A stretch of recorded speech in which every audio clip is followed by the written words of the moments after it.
पिछले वीडियो में हम लोग वायु और आंधी और तूफान के बारे में पढ़े थे। आज की वीडियो में हम लोग कुछ इसमें के मेन कुछ पॉइंट है उसको हम जानकारी करेंगे और समझेंगे। ठीक है, तो वायु आंधी तूफान के बारे में हम लोग जानकारी कर रहे थे कि वायु जो होता है ये चारों तरफ है। ठीक है, पृथ्वी पर वायु जो है यह क्या है, तो यह चारों तरफ फैला हुआ है। ठीक है, क्योंकि यहाँ पे पृथ्वी पर पेड़ पौधे उपस्थित हैं। ठीक है, देखिए इसमें कुछ हम लोग इसमें पॉइंट लिखेंगे। वायु हमारे चारों तरफ पाई जाती है। ठीक है, गतिशील वायु को हवा कहते हैं। ठीक है, गतिशील वायु को क्या बोलते हैं, तो हवा कहते हैं। ठीक है, उसके बाद जो है नेक्स्ट पॉइंट में लिखिएगा वायु दाब डालती है। ठीक है, वायु जो होता है वो दाब डालती है पृथ्वी पर। ठीक है, तो फिर हम लोग वायु दाब के बारे में जानेंगे कि वायु दाब क्या होता है। ठीक है, लिखेंगे इसमें हेडिंग बना करके वायु के भार के कारण।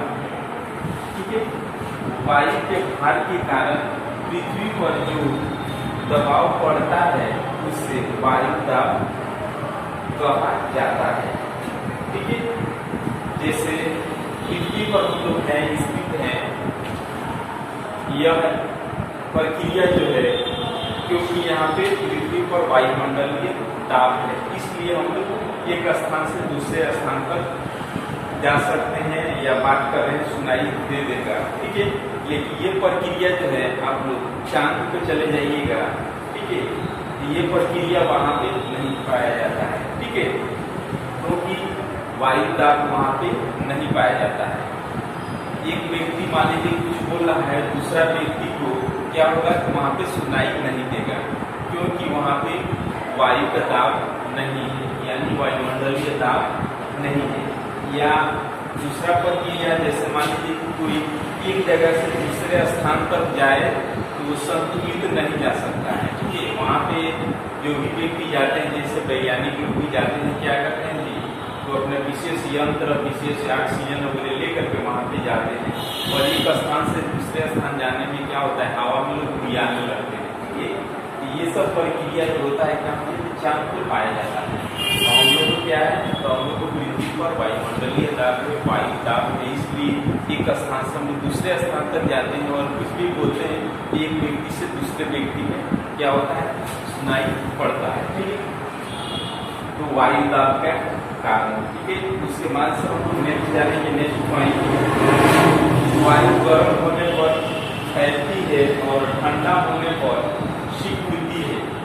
वायु जो होता है ये गर्म होने पर क्या होता है जी, गर्म होने पर फैलती है और ठंडे होने पर सिकुड़ जाती है। ठीक है, इस पॉइंट पे जो है हम लोग इसमें समझने का प्रयास करेंगे कि वायु गर्म होने पर कैसे फैलती है। जैसे मान लीजिए कि कोई ग्लास हो, इसमें अगर पानी भरा हुआ है, ये गिलास है इसमें पानी भरा हुआ है और एक दूसरा भी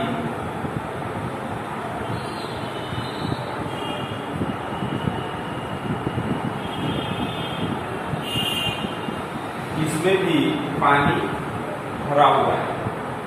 अब जो है एक कांच इसमें अगर डाल दिया जाए, एक कांच इसमें डाल दिया जाए, ठीक है, यह जो है साधारण पानी है।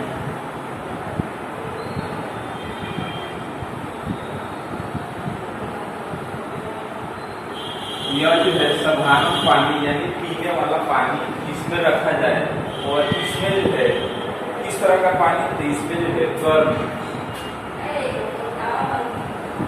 इसमें जो है इसमें गर्म पानी रखा जाए। फिर और तीसरा वाला में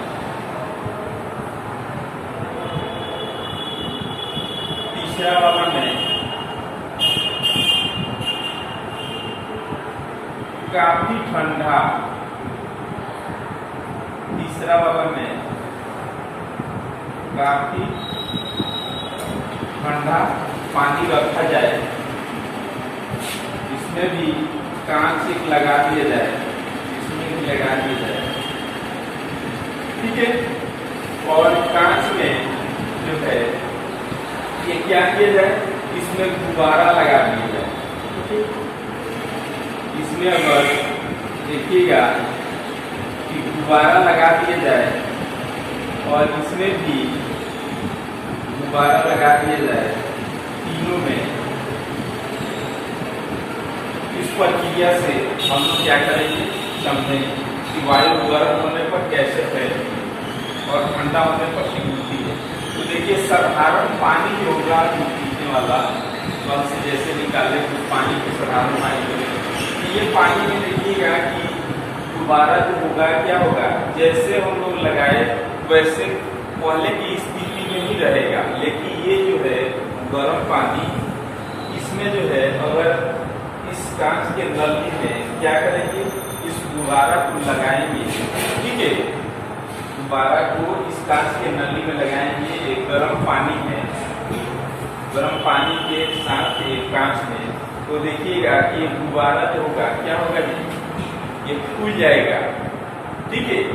तो ये इसीलिए इसमें हम लोग लिखे हैं कि वायु गर्म होने पर यानी इसके पानी से क्या हो जाता है जी, ये कांच जो है गर्म होकर के, और गर्म होकर के वायु जो होगा वाष्प में बदलेगा, और वाष्प बदलेगा गर्म होकर के, और क्या होगा जी, देखिए बच्चों इसमें हम लोग नेक्स्ट पॉइंट जाने हम लोग देखिए नेक्स्ट पॉइंट लिखे हैं कि गर्म वायु ऊपर उठती है जबकि अपेक्षाकृत ठंडी वायु की प्रवृत्ति पृथ्वी की ओर आने को होती है, ठीक है। इससे हम लोग समझेंगे कि जैसे मान लीजिए कि अपने घरों में आप लोग फैन चलाते हैं तो देखते हैं कि फैन चलाते समय में अगर खिड़की और दरवाजा क्या होता है तो खुला रहता है, ठीक है।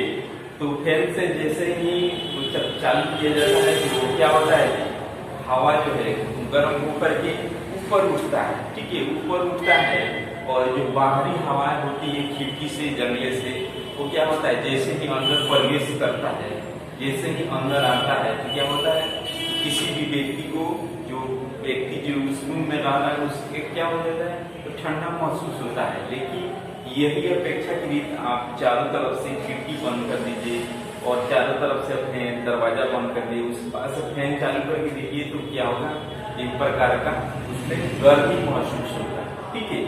तो इसी क्रिया के लाभ में देखिए इसमें लिखे हैं कि गर्म वायु ऊपर उठती है, गर्म वायु जो होता है क्या हो जाता है, ऊपर उठ जाता है, और बाहर से जो ठंडी हवाएं होती क्या होती है अंदर प्रवेश करती है, ठीक है। कभी किसी व्यक्ति को फैन चलाने पे क्या होता है, ठंडा महसूस होता है, ठीक है। ये चीज हम लोग ध्यान दीजिए। उसके बाद नेक्स्ट पॉइंट लिखेंगे, हवा का वेग बढ़ने के साथ वायु दाब घटता है। हवा का वेग जो है बढ़ने के साथ वायु दाब क्या हो जाता है, घटता है, ठीक है। जैसे मान लीजिए कि आपकी बुक में फिगर में दिया गया है और 2 वर्ग गुब्बारा, जैसे मान लीजिए कि एक गुब्बारा इसके पास में रखा जाए, इसमें अगर पानी भर दिया